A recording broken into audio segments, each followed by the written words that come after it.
Welcome to Season 3 of the Soundstage Audiophile Podcast.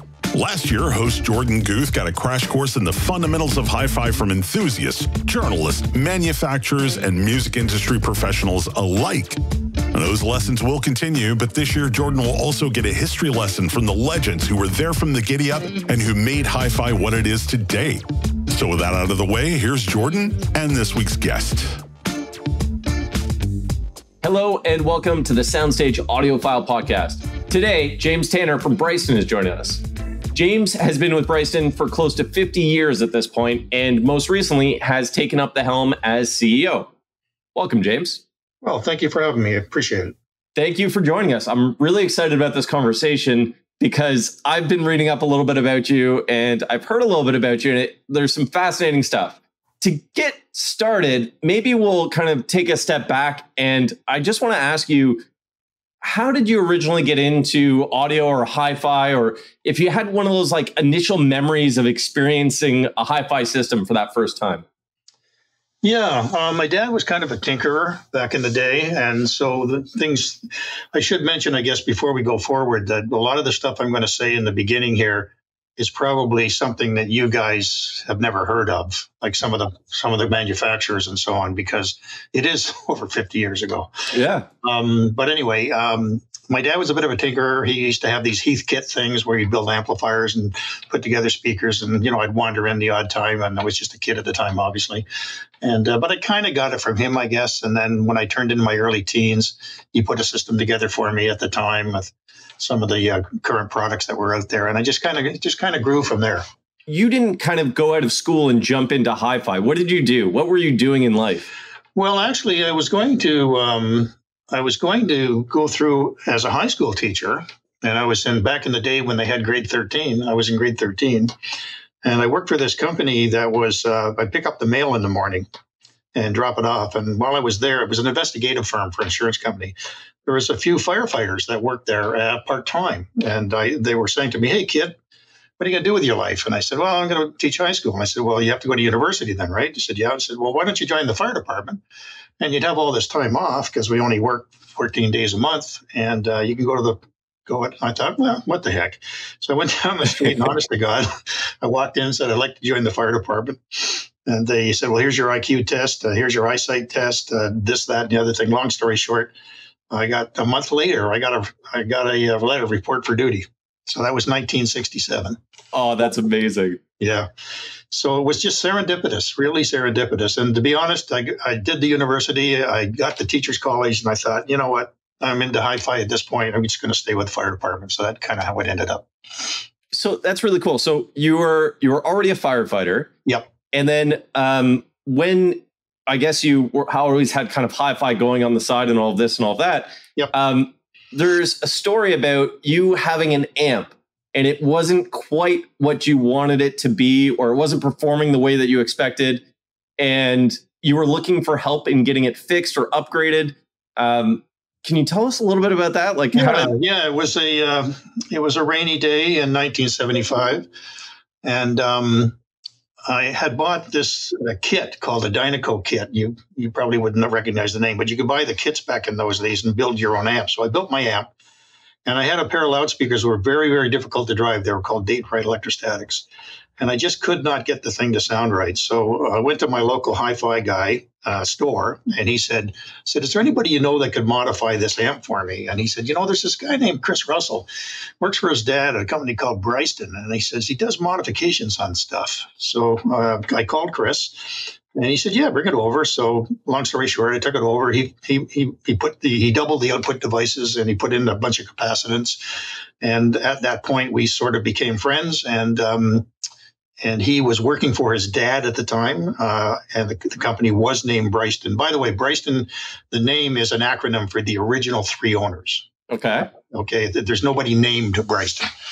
So anyway, he did the modifications for me. It sounded great, and we just sort of became friends. And at the time, he was working on designing and building an amplifier, and so I just sort of came along as the sidekick. So Chris was already kind of into hi-fi. His dad owned a medical equipment company, so he had access, I guess, to the machining and the tooling to kind of explore his own hobby, and he just started helping you out with it? Yeah, basically what happened was it was medical electronics. It was called the machine that they built was called an agregometer.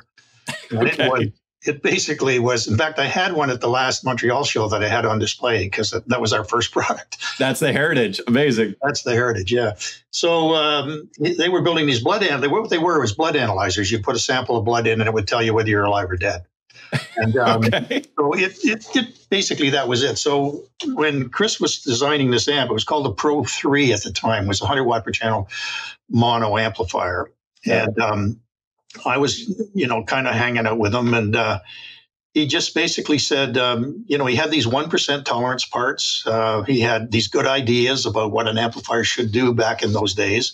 So the idea of the high slew rate, the idea of dual power supplies, all of those things that were sort of not being done at the time, he was kind of first to the bat with that sort of technology. And as a result of that, he built this amplifier called the Pro 3. And he said to his dad, can we just build this amp? He said, sure. So here's kind of the neat story. So we've got this thing called a Pro 3, and Chris hears that there's a recording studio in Toronto called Eastern Sound, which is very famous. Okay. And they were doing a shootout that particular week or month on all the different amplifiers that were available that they were going to buy. And back then, again, these names you won't remember, but there was Dunlop Clark, there was Marantz 500s, there was the Dynaco 400. So we took this unit down, the Pro 3, and we plugged it in, and lo and behold, they reported it as the best one, and they ordered 10 of them. No way. And this was his first one. It was a prototype. That was a prototype. It had meters on the front even. And it was gold. It was a gold faceplate. And had Bryston sort of, etched into the thing. It was just crazy. Anyway, we showed it to them and they loved it and they ordered 10. So we went back to Dad and said, hey, Dad, can we have a little corner of the factory and can we build 10 of these? And that was the beginning. So, and at this point, Bryston, there was no plans of getting into hi-fi. It was medical equipment. It was this blood analyzer that was the product. This was kind of like a side thing to appease his son that had his own hobby. Exactly. But within about 3 years, and I'll give you the stories that lead to this, but within about 3 years, there was no longer any medical. It was all Bryston. That's an incredible turnaround in 3 years to switch your business model. And just to kind of get a sense here, were you kind of at that point, were you already working for Bryston? Obviously, you were still doing your firefighting stuff, but had you already started kind of your position at Bryston? No, I at that point, I was just sort of friends with Chris and was just kind of helping out. And I think I was paying them $75 a week to stay there. But anyway, it wasn't a lot of money. And I was just kind of hanging out with them. So my official position there wasn't until, I guess, probably a couple of years later, Chris came to me and said, would you like to be the Canadian hi-fi guy, a salesman? And I foolishly said yes. And I remember I took the amp to Oshawa Stereo Sound, which is a little place outside Toronto. Yeah. And I walked in and I said to the guy, hey, I've got a new amplifier I'd like to talk to you about. So he says, well, come on the back here. And he sits me down behind this big desk. And, okay, what's going on, kid? And I said, well, we got this new Canadian amp. It's dual power supply, switching, da-da-da-da-da. And I went through a thing for, I guess, a sales pitch for maybe 15 minutes. And then he looked me right in the eye and he said, I tell you what, kid, when people start asking for it, I'll give you a call. Jeez. So it was a bit of a disaster. Yeah. Yeah. But fortunately, I'll carry on from here for you because it's kind of a neat story. What happened was then we decided that we would build a bigger amplifier. So this one was called the 4B. That was the original 4B. Okay. And in those days, the big show for hi-fi was in Chicago in June. So we couldn't afford to fly, so we would drive down with whatever gear we had. So this one show, I'm trying to think of when it would be. I guess it would be 1978 or 79, maybe. We drove down to the Chicago show and we dragged this 4B with us. And we went from room to room, honest to God, we went from room to room, trying to convince the people that were displaying their gear to try our amplifier. Like the speaker manufacturers, like, hey. Yeah. Can you try our amp? Can you try our amp? We're pretty naive at the time, obviously. And of course, it wasn't going well. So then I guess it was maybe the second day in, we went to, remember a speaker called Dahlquist? That does not ring a bell for me. Okay, well, Dahlquist in their day, his name was John Dahlquist. He was the premium speaker of the day. He was the first one that ever sort of introduced the idea of time alignment in a loudspeaker. So it looked like a quad electrostatic, but it had all the drivers juxtapositioned so that they would all have the same output at the same time. And he was the first one to do that. And it was called the Dahlquist DQ10. We went to his room and we said to him, hey, John, we've got this amp. Would you try it? And he said, look, I can't now. He said, but come on back after the show ends. We'll put it in. So we went back and we put it in. And as luck would have it, Peter Excel from the Audio Critic. Are you familiar with his name? That one I think I've read about. Okay, well, Peter Excel was quite the premium underground magazine at the time for hi-fi. And Peter Excel was in the room. And we put the amp in and they absolutely loved it. So he said to us, can I review it? And we said, yeah, sure, no problem. So we sent him an amp, and we had this ad that we'd been running in Audio Review, I think was the name of the magazine at the time, said the world's best amplifier. So when we got back and we'd sent him the amp, he wrote us a letter and he said to us, who the hell do you guys think you are? Saying you're the best amp. And we thought, oh, shit, this is going to be awful. We're going to have a terrible review, right? Yeah. But as it turned out, he did the review. It was 1977. He did the review. And in the review, he said, they're right. This is the world's best amp. So, and how long between like him getting the amp to that review coming out? Were you just on like pins and needles for a month or 2 months? Or those were the days when print advertising. Chris, by the time you got the review, it was 6 months later, right? Yeah, you'd be lucky to get a phone call. It's more likely a letter. Yeah, exactly. So anyway, the review came out, and honest to God, it was nuts. It went from like building 20 amps a month to like 300. So, and at that point, had you already transitioned over to not only working for Bryston, but Bryston also transitioned to being solely audio? That was the impetus to do it. Gotcha. Yeah, okay, that makes sense. We realized. I think Dad was pissed, to be honest. Did he have skin in the game for the medical industry? Like, was there did he have a passion for that, or was this more of like a happenstance for him getting into medical stuff? It was happenstance because he was a NASA engineer. And wow. And he moved up to Canada. His wife was from Canada. So he moved to Canada and bought the company in 1968 from the three original owners. Gotcha. So I think it was one of those things where he just wanted to own a company and do something, right? And he had the engineering mind and kind of the precision of NASA technology and all that. Very cool. Exactly. Yeah. So he might have been a little bit, not sour, but a little bit... Yeah, it's just one of those things where obviously he liked to see us be successful, but at the same time, his side of the business was dwindling and our side was growing like crazy. But he owned Bryston, so he was benefiting all the way. Happy either way when it came to the bank, that's for sure. Exactly. Yeah. And then, so that would have brought us into kind of the early 80s, somewhere around there. Yep. And then Bryston is now officially audio.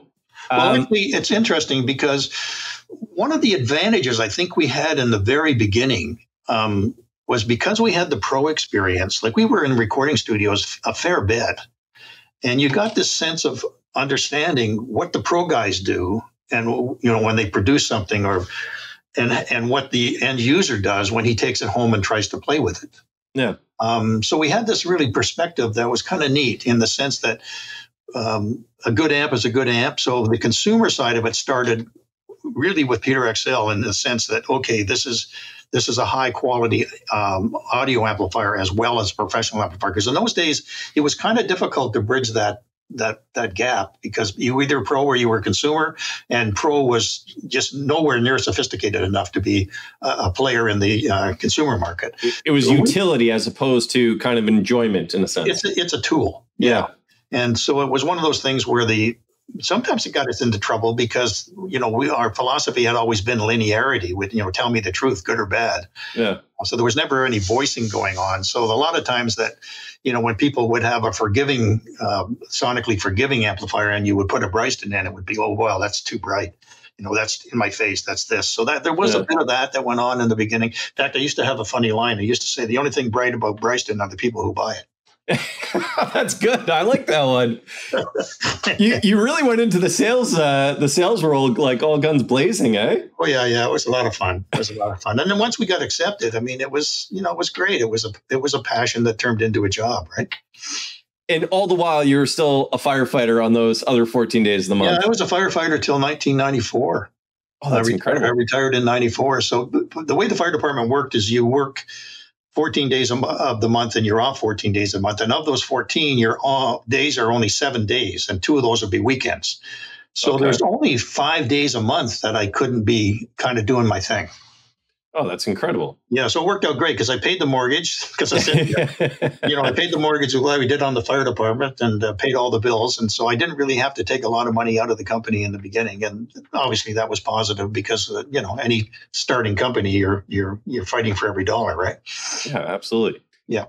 And as you started moving into the 90s or the late 80s and 90s, your product offering started to expand a little bit. Yes. So it wasn't just the 4B. You started adding different models and kind of getting more specific.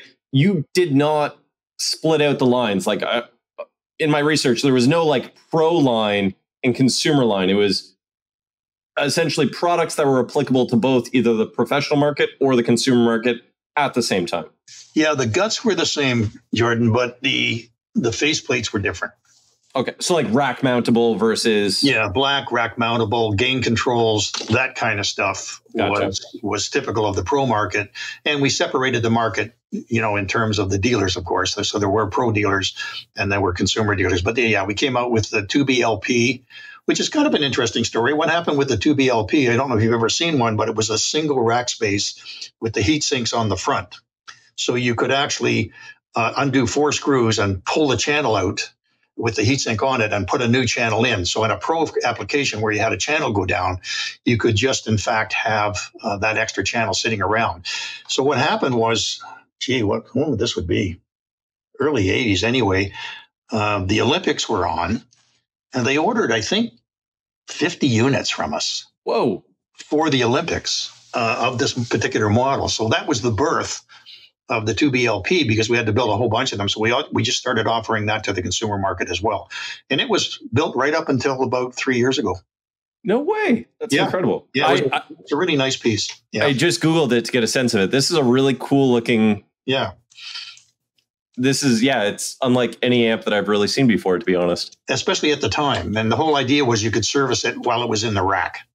I mean, that's highly beneficial for prosumer stuff. And then the Pro 3 became the 3B at the consumer level, and then the 4B, and then we sort of expanded from there once the multi-channel stuff came along. And I might be jumping ahead a little bit here, but Bryston ended up getting into making speakers at the same time, or somewhere along that. You're jumping ahead. That was only about 12 years ago. Oh, wow. So I'm missing a whole lot in between there. Oh, yeah. You're missing a bunch. Well, and maybe I'll kind of take it back a step. We'll get into the speakers and all that stuff because I know there's some really interesting bits there. When it comes to Bryston's growth, were you always based out of Peterborough, Ontario? No, we were actually in Rexdale until 1994. Okay. And then we decided to buy a building and some property. And as luck would have it, one of our employees had moved up to Peterborough from Toronto and really liked it up there. We went up there and talked to the town and so on, and we ended up buying a factory up there. And actually, there's a college there, and we actually ended up hiring a bunch of people that were graduating from the college at the time. Oh, fantastic. Yeah. Probably made the employees' commute a little bit shorter as well. Yeah. So we then expanded through the 80s and 90s, we expanded into preamplifiers. We ended up doing what they called a 1B. And I have no clue why we called things the things we did, because it's still a problem now. I think we did a 5B, which was a 3-channel amp. I have no clue why we called it a 5B, other than it was after a 4B. We had a 6B, we had a 7B, And then ultimately we had what we currently are doing now is the 28Bs. So there was a pretty good variety. And then in the late 90s, we got big time into the digital gear. So we ended up expanding into the DACs and now, of course, streamers and things. But there is one interesting story I thought you'd be interested in. This would be late 90s.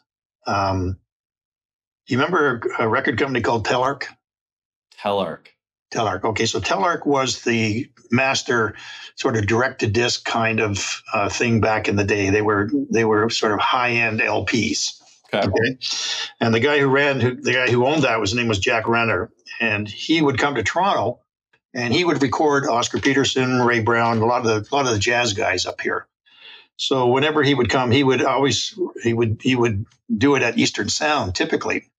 So this would be 1997, I guess. He came up and he said, "James, I'm at Eastern Sound. I'm doing Ray and Oscar for a special. Could you bring down some speakers and some amplifiers?" And at the time, we were distributing a speaker called PMC, which is still around, great speaker. And so I said, "Okay, I'll come down with the speaker and the amp, but only if I can sit in." So he said, I want to enjoy the show. Come on. Exactly. So I went down there, and I'm Oscar's there, and Ray Brown's there, and a couple other people.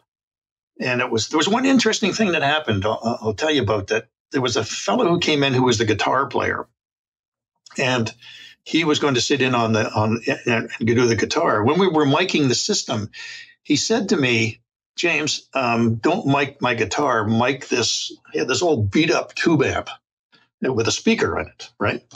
And he said, mic this for me. And I said, "Okay, do you mind me asking why?" And he said, "Well, that's the sound I want. I don't want the guitar. I want the guitar and this." And I thought that taught me something, that basically what our job is as an amplifier company is amplify what they want in the end. Yeah. Okay? Well, it may not be that this is the guitar that he's playing. It, in fact, this is the sound I want you to record. And I remember that like it was yesterday. It was just one of those things. Oh, the light bulb went off, right? Beautiful insight just hitting you. Yeah, exactly. And the other neat thing that happened was we were sitting in the control room, and Oscar came in. He was a bit of an audiophile, by the way. He had Bryston, and he had Magnapan speakers at the time. And he came in, sat beside me, and he's listening to the monitors. And I said to him, I said, "Oscar, what are you actually listening for? Tonal balance, clarity, whatever?" And he said something really interesting. He said, "No, I'm listening for timing only." Oh, like time delay. No, timing. Am I playing with the other guys? Are they playing with me? Huh. In other words, it had nothing to do with tonal balance or clarity or any of that stuff. It was, where am I on the piano versus where is Ray on the double bass, and where is the guitar player? Are we playing as one instead of I'm on a different time tempo than they are? That's so jazz. Yeah, really, eh? Yeah. That was cool. Where did I leave off? Oh, I remember. Yeah. So what happened next was I'm sitting there, and the guy that owns Eastern Sound came in, and he said to me, "James, you from Bryston?" And I said, Yeah. I said, "Okay, come on with me." So he takes me into this other studio, and behind the glass in this other studio, there's 6 Bryston amplifiers. And he says to me, "Guess how long they've been on?" And I said, "I don't know." He said, 21 years. No, these were the original ones. Like when you were talking about, yes. No way. Eastern Sound, like one of the first Yep. 21 years. Way. They've been on for 21 years. He said, "I'm afraid to turn them off." So I thought that was pretty cool. That's incredible. Yeah. Well, and actually that brings me to something that I know about Bryston just from passing is you guys have a very good, solid warranty. It's 20 years. Yeah, that's an interesting story too, Jordan. How that happened was we were the original concept with the warranty was 5 years, because that was kind of 3 was the average. We thought 5 years is good, but in 1998 we've been doing amplifiers at that point for 18 years. And I remember we were sitting in a boardroom and we were discussing the warranty. And in that time frame, just so you know, in that 18 years, we had never charged anyone for a repair. That's incredible. Even though it was 5 years, we'd never charge them. And when you think about it this way: when an engineer is designing an amplifier of that quality, we didn't know in those days, but you're thinking long term. You're not thinking short term when you design. What capacitors am I going to use?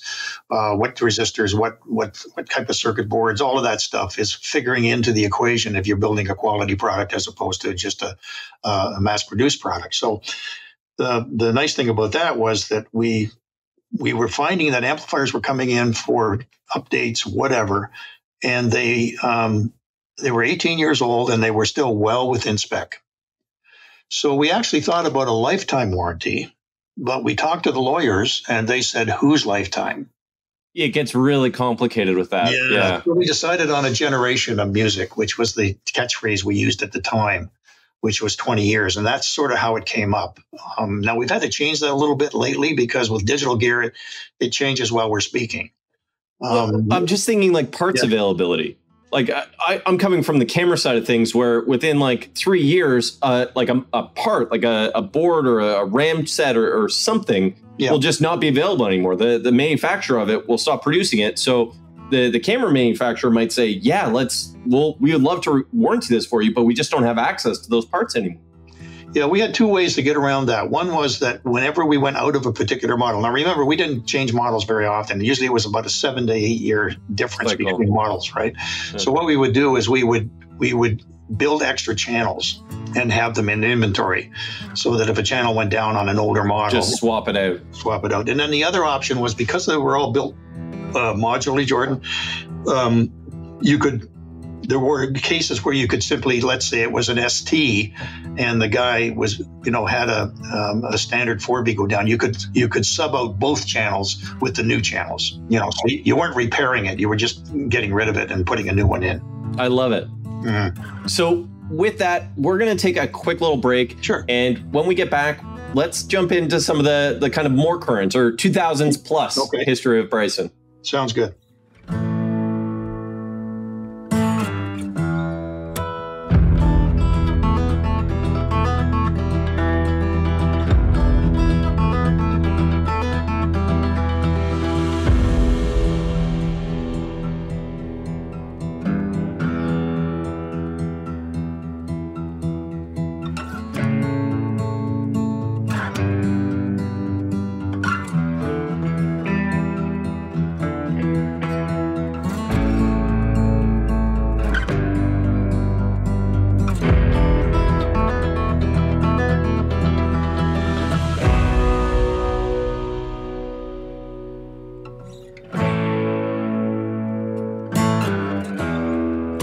Welcome back, everyone, to the Soundstage Audiophile Podcast. We are still here with James. James just kind of gave us a history up for the first 2 decades of Bryston, more or less. And now let's start talking about the 2000s and where Bryston went from there. Yeah, Jorden. So in the 2000s, we really sort of started thinking, we got to do more than amplifiers. I mean, in the heyday that, amplifiers, you could build amplifiers and keep a company afloat pretty well. But then the digital stuff came along and we decided, well, we got to do some integrated amps, which we did. One we did called the B60, which we built up until about 4 years ago. And we did our first digital product was a DAC. We did a DAC. It's got really excellent reviews. So we did that. And then from there, we sort of started doing, preamps that included the DAC and then integrated amps that included the DAC. And so that kind of evolved. And I would say it became probably about a third of the business in terms of the category of digital gear versus straight analog gear. And when you started in the digital gear, was there hesitation by either the company or your existing consumers about you going into digital? Like, I know there's animosity there sometimes between analog and digital. Was that like a sense or? Yeah, I would say it entered into the equation for sure when we were discussing it. But we had a gentleman by the name of Dan Marianissen, who's still with us, by the way, who was quite competent with digital equipment and gear. And so we just sort of gave him the project and we came out with that DAC and it got just excellent reviews. And the other thing we promoted at the time, though, was that, look, you can buy a DAC chip, but there's a lot that goes on around it. So the circuitry that's analog on the output, obviously, that's critical. The power supply integrity, all of the things that mattered in an amplifier still mattered in a DAC. So there wasn't any kind of discussion about like keeping Bryston as an analog only company. No, that we recognized that we had to grow. And to grow, you had to sort of look at the marketplace and say, where do we go from here? I think that's really cool because there are some companies that essentially resist that change. Mm-hmm. So I think it's really cool that what I'm hearing is, one, you keep products out for a really long time. You design them to kind of last, right, but you're not afraid to not abandon them, but you're not afraid to make the next step as new technologies come forward. Yeah. I mean, I think you could make that assumption all the way along that, as the technology became available, as we thought we had some level of expertise above and beyond just building a widget. I mean, as I said to you, the circuitry and the power supply integrity and the analog output stages, they were all critical in the DAC. And that made sense because that's what we already did. So at this point, that probably brings us up into like the early mid 2000s, somewhere around there. Yep. How did the speakers come about? So what happened was, it's kind of weird. My wife's in real estate, and she comes home one day and says, James, I got a couple that's selling their home. They're moving up north. And the fellow who owns the house says he knows you. I said, who was that? He said, Andrew Welker. And Andrew was the fellow who designed all the Mirage product for API. No way. Yeah. What a coincidence. Yeah. So I decided that I would give him a call and say, Andrew, I hear you moving up to Axiom. And listen, I know they've got an anechoic chamber. I know they got all this test gear up there. I said, I'd like to build a pair of active loudspeakers for me. So that I can test all these different amplifiers and things that come my way, and our own gear, of course, obviously. And I said, I want it to be active, and I want you to do, like, cost no object. Just tell Ian and yourself to design this thing to be as accurate as you know how, and I'm going to hook it up with the Bryston crossover, like in that case, the digital crossover, and some amplifiers. So he did, and we went through about 5 different variations. And he built me these loudspeakers. And what happened was, we'd have distributors come over and I would demo the system, or dealers. And a lot of people just said, James, this is a really good speaker. You guys should think about, building some. And the original concept it was called a Model T, but it had nothing to do with my name, Tanner, last name Tanner. It was the fact that originally, the whole idea was it would be called the Model T because it would be only available in black. Any color you choose, only in black, as long as it's black. Sorry, any color you choose, as long as it's black. Yeah, exactly. So what happened was then, I don't know, market forces being what they are. No, James, you got to have more than one model. And then so it just kind of evolved from there. And so up until about 3 years ago, so let's call that 9 years, Ian and Andrew were designing and building all of the different loudspeakers for Bryston.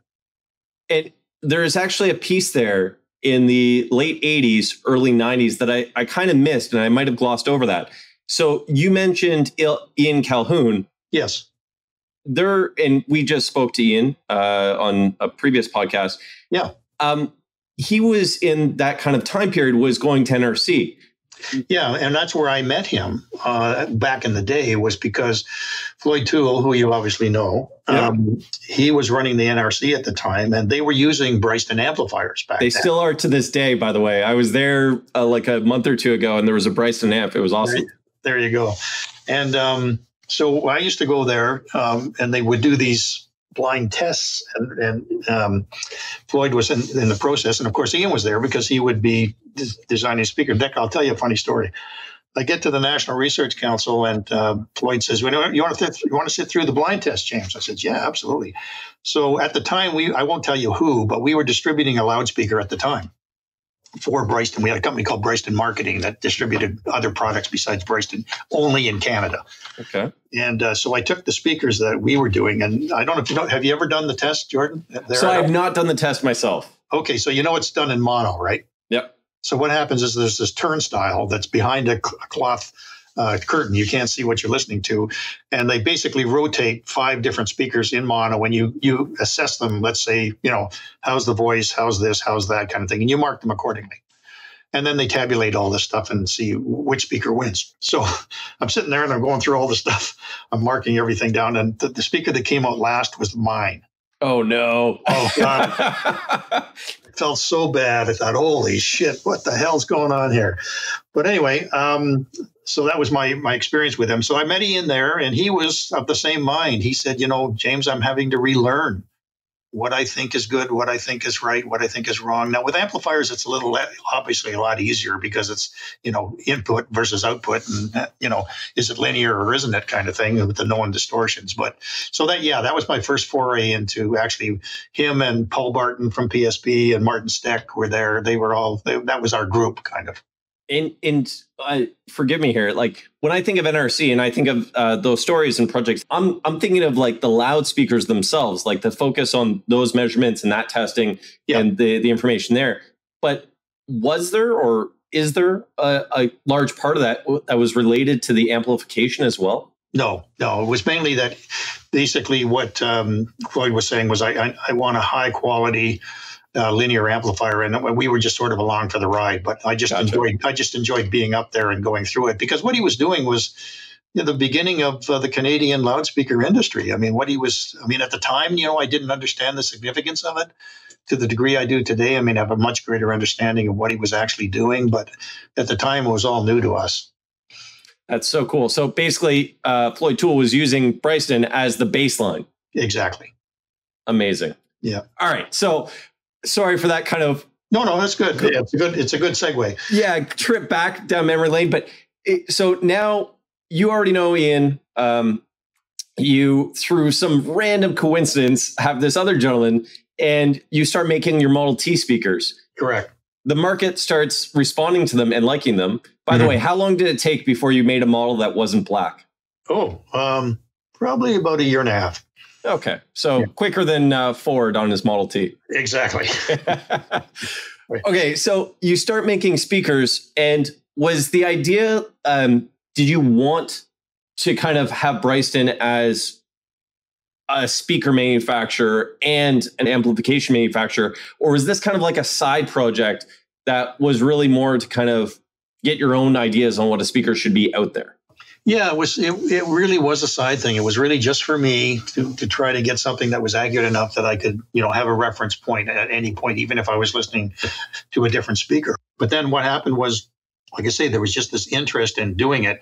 And then what happened was, well, hey guys, if you're going to do 2 models, now you got to do 3, you got to have subwoofers, you got to have that. So it just morphed into this big snowballed. Yeah, it really snowballed into a big project. And, looking back, I'm glad we did, because it gives us the opportunity now. You can buy a complete Bryston system. And the other thing I learned was, the more I got into it, like I think I've owned every speaker there is to own in the 50 years I've been doing this. And I've had them in my room and out of my room and that kind of thing. And I had no real clue as to what really made a good loudspeaker. And it was only my learning through and being educated by Ian and Andrew as to exactly what the National Research Council was doing and how it was referencing to what determines a quality loudspeaker in a real room under real conditions. And that I understand now very well. But back then I had no clue. That alone is just an amazing side story right there. Like how you discovered the amount of effort and kind of considerations that come into making that. Absolutely. Basically, to make a long story short, what the National Research Council basically found was, if you have a loudspeaker that has very good and even on and off axis frequency response, most people will like it. I think it was 87% of the people who listen in a blind test will choose that speaker. And the way I explained it to people is, I think about a speaker as a floodlight versus a spotlight. Yeah. Some speakers are spotlights, some speakers are floodlights. Most Canadian loudspeakers are floodlights. And the reason they're floodlights is because when the light hits the ceiling, or the sound hits the ceiling, the floor, and the sidewalls, that energy coming back to you is the same tonal balance as what's coming off the front of the speaker. If the off-axis response is ragged, that information coming back doesn't have the same level of a tonality that the front does, and it sounds like the sounds coming from the speaker. So what Floyd proved essentially was 80 to 90% of people prefer loudspeakers that have wide dispersion as even as possible. And this is all kind of part of the story. Mm-hmm. When you you're now making speakers. Yep. You're in Peterborough. Bryston is in Peterborough. Yep. You have Axiom in Dwight. So you're about 2 hours-ish away from one another. Yep. And the relationship between the two companies has always, or since that time, has been fairly close. Take me through to kind of more recently. Yeah. So what happened, sadly, was I had two partners, Chris Russell and Brian Russell, who was his brother. And Brian passed away in his sleep. I mean, he was the youngest of the three of us, and this was in 2020. Chris called me one morning and just said, Brian's passed away in his sleep. I said, you got to be kidding me. And so, I mean, it was just a real downer. And so then a few months later, Chris came to me and said, I'm thinking about retiring as well. Would you consider, just taking over and buying my shares, so on and so forth? And I said, nah, I'm getting too old for that. But I went and talked to Ian, and I said, listen, Ian, would you be interested in being partners with me if we decided to do this together? And he said, yeah, absolutely. And so we actually joined together, and Chris left at that point. And was that the point of you becoming, because up until that point, I believe you were sales. Yeah, you kind of had a generic. Yeah, vice president, essentially. In fact, people used to ask me, James, what do you do at Bryston? I'd say, I don't tell them what I do, because then they can't fire me, because it may be important, right? It could be very important. But yeah, then Chris was CEO at that time, and then he left, and he still contributes. I mean, I still speak with him, and if, some of the engineering stuff and that he still gets himself involved with, and we're still very good friends about it. But at that point, Ian decided to buy the company, and we just joined forces at that point. And Ian had a much larger factory than we did in Dwight. So then over the last 3 years, basically what we've done is moved everything now up to Dwight. All the production and everything is done there. I mainly work the sales still and the marketing, but I do that from home. Gotcha. So you're still based in Peterborough, but I'm sure you spend quite a bit of time up in Dwight. Well, actually, I don't. I'm actually in Whitby. You're in Whitby? Oh, no way. You don't know the area, but I used to drive to Peterborough each day from Whitby, but I'm actually in Whitby, yeah. So I go up to Dwight a few times a year, but I mean, the world is different today. I mean, back in the day, you had to get in your car and go see this dealer, go see that dealer. But now I do Skype, and I do Zoom, and I do all this other stuff, and, writing brochures, PDFs, that kind of stuff. It's, it's a totally different world than what it used to be. And you can do it all before your morning coffee and your slippers and house coat. Absolutely. Yeah. Okay, so now you have become the CEO of Bryston. Yeah. You started migrating the factory and the workers, I'm assuming, or some part of the workforce up to Dwight. Mm-hmm. What has changed? What has kind of like... That's a really good question. I think when I look at it now, most companies that are our size, were our size, most high-end audio companies are really assemblers. They're not manufacturers. They buy products from a variety of sources, and they design the product, and they put it together, they test it, and they put it out into the market. But most of the stuff, transformers, metalwork, parts, circuit boards, all get designed and built by someone else, OEM, and then you buy it and put it all together. Ian's forte has always been manufacturing. So what's happened since, it's pretty extraordinary, really. When COVID hit, we realized that, boy, oh boy, we are getting hung out to dry here. You call a supplier and say, hey, we need some faceplates. And it's like, hey, I'll call you back in 6 months. I can't get through this. I mean, it was unbelievable. So Ian and I decided, I think more Ian than me, obviously, but decided at the time, we got to be our own masters here. So we have invested millions of dollars in new equipment. And now we can do our own faceplates. We can do our own metalwork. We can do our own circuit boards. Basically, we are now a full-fledged manufacturer as opposed to an assembler. That's incredible. So I won't say no wait times. There might be lead times on raw materials and stuff like that. But generally speaking, you have a much more consistent and controlled process. Yeah, Ian has written this program for manufacturing where with the speakers, he was always 6 months out. Like in the good old days before COVID, if Bryston needed a part, you'd phone the supplier and you'd get the part within a couple of weeks. When COVID hit, that became months. Yeah. So with Ian, he had written this program, so we put all the parts into that program, and then so we can look 6 months out now and say, hey, we're going to need, we're running low on these. Please order these. So you're always looking 6 months ahead of the time, so you don't run into that situation where, we can't build this because we don't have that. And when it comes to product development and stuff like that, has joining forces with Axiom allowed Bryston to focus more energy, like maybe less energy on some of the stuff like you were talking, the logistics, and more energy on product development? Or is that cycle still similar? Yes and no. It's interesting because I would say changing over to a manufacturer has eaten up a lot of our effort.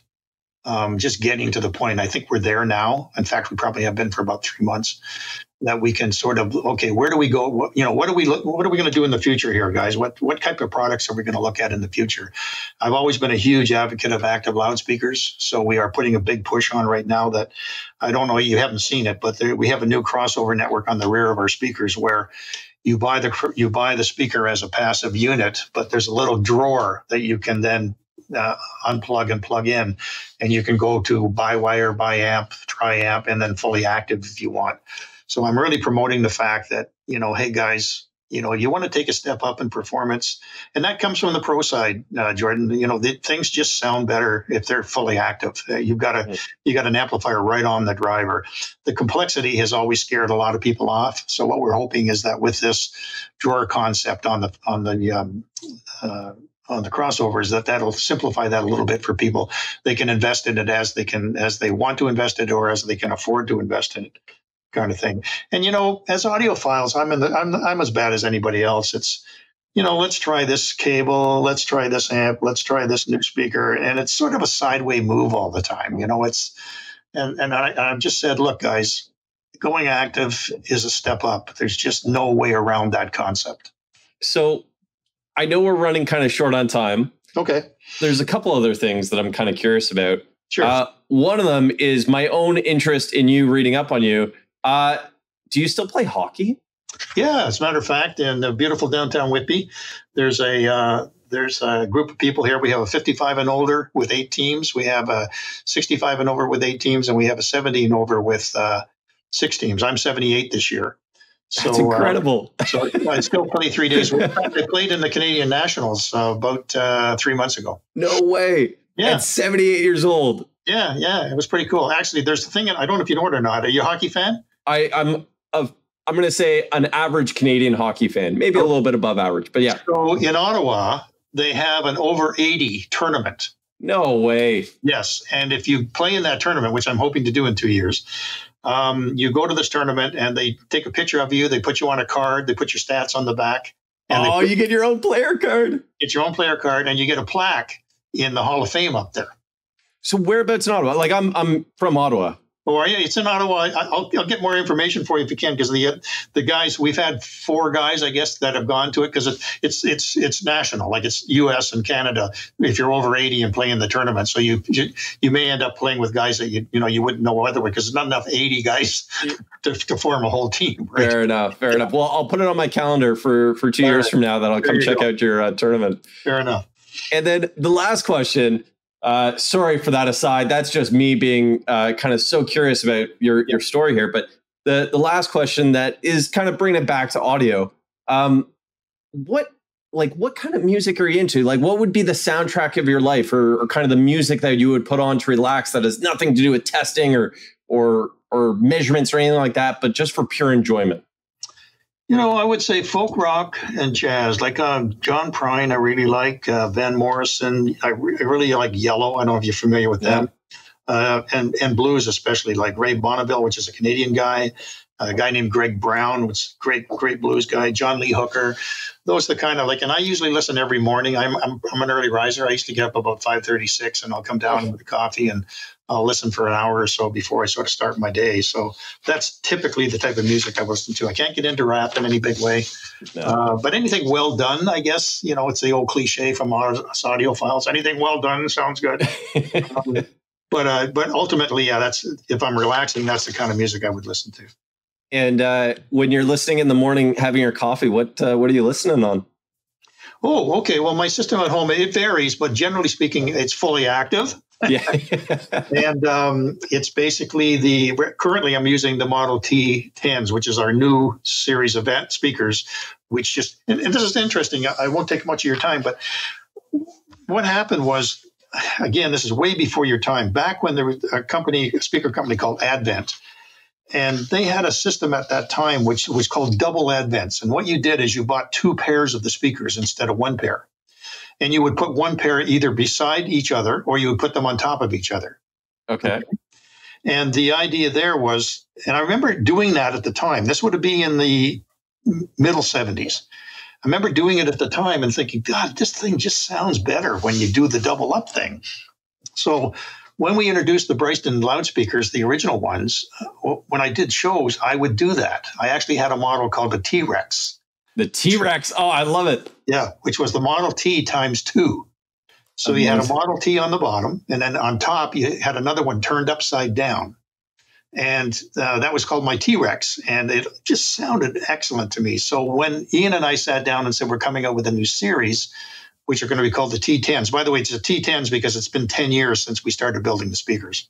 Oh, there you go. A full decade. Yeah, so that's how the T10 showed up. But a long story short was, I always found that it sounded better. And I did some research afterwards. And here's what I think is going on. When you put a woofer, if you look at the new T10s, there's the mid-range and tweeter are in the middle, and there's woofers top and bottom. There can be 1 woofer, 2 woofers, or 3 woofers. When you pressurize a room from different locations in the bass, because anything below 300 hertz, some people feel 500, anything below 300 hertz is room dependent, no matter what anybody tells you. The standing waves, all of the issues that are going to occur in your room are from 300 down are because of the room dimensions and where you put the speakers and where you put yourself. So that being the case, the bottom line is if you can pressurize that room, and this came about with subwoofers, if you put 2 subwoofers in a room, you get rid of the bumps. If you put 3, you get rid of even more bumps. If you put 4, you get rid of even more bumps. So what I decided to do was let's put woofers at the ceiling and let's put woofers at the floor and see if that matters. And I'm just feeling that the reason we're getting such great press on these new speakers is because we are pressurizing the room from 4 different locations in that area of the wavelengths. And I think that helps it doesn't solve, but it helps get rid of a lot of the standing wave issues. And by the way, you can't do that with room EQ. No, you can't. Room EQ does not work because what you've done is you've got this great loudspeaker that measures superbly. And now you introduce EQ and you change the speaker and you change the on and off axis. So you get away totally from the whole point of that speaker. Interesting. Yeah, it's a whole thing I've done a white paper on because this EQ thing is getting out of hand. What we do with our active speakers is that there's an app that you can use with our speakers that allow you to tailor it below 120, but nothing above 120 hertz, because when you start fiddling with the on and off axis response of the speaker, you start running into serious issues. That's really cool. Contrary to most. Yeah, I'm looking at the T10s right now, and they just look really, really nice. You see what I mean about the woofers, the top and bottom? Yeah. That's very cool. Yeah, and actually, I'm excited to hear them. You guys are doing a review on them right now. So I was going to say, Doug actually just he posted up a photo of them a few days ago. Yeah, and I think Philip, he's in Whitby here. Yeah, which is handy. And he's doing a review on a pair of them as well. And actually, he came over and listened to my system here as well. So it's so it'll be interesting to see what he comes up with. So I'm just going to say one last little quick story here because we were talking about Doug and kind of doing the review on them. Yeah. And this kind of shows the kind of visibility of the Bryston brand.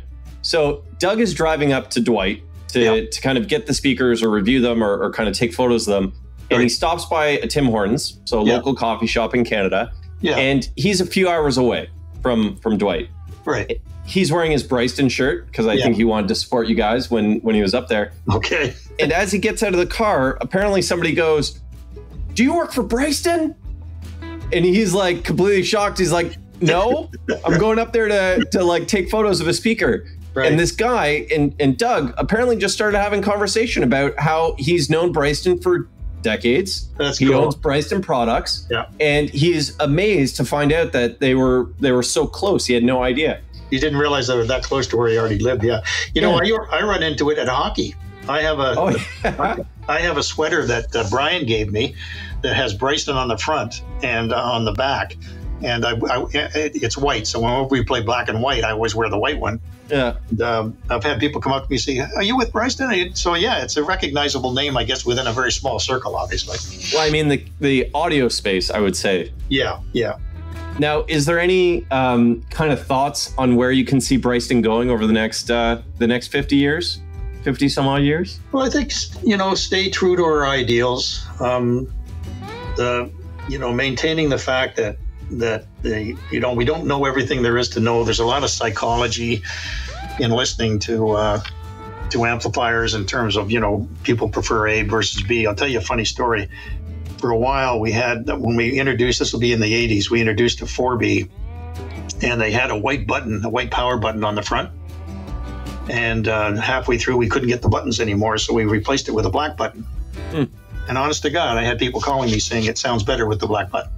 Really? Yeah. Psychoacoustic. Psychoacoustic, absolutely. So I recognize there's a lot of that, but I think if we stay true to our history, which is, let's try and understand what distortions matter. Let's try and reduce them as much as possible. And I would say over time, if you look at the difference between the amplifiers we used to build and the amplifiers we currently build, the noise floor is going down, down, down, down. So what used to be really a great noise floor of, let's say, 90 dB, we're now at 123, 124 dB of noise floor. So that ability to listen into micro detail, especially with CD and the high-res formats that are available today that have very low noise floors anyway, that's really the big distinction. And the other big distinction is recognizing, how amplifiers interact with loudspeakers in the real world. I think that's great. It's great to hear that there's still things that could be improved and worked on. Yep. And it seems like there's a healthy future ahead. Yeah, well, I sure hope so. It's one of those, it's a labor of love. It was a passion that I had. That turned into a full-time job. And I sort of look back on it and think, God, it's hard to believe that time's gone by, but I've enjoyed every minute of it. James, thank you so much for joining us. I really appreciate it. You're welcome. And I'm excited to hear some of these new T10s. All right, take care of yourself.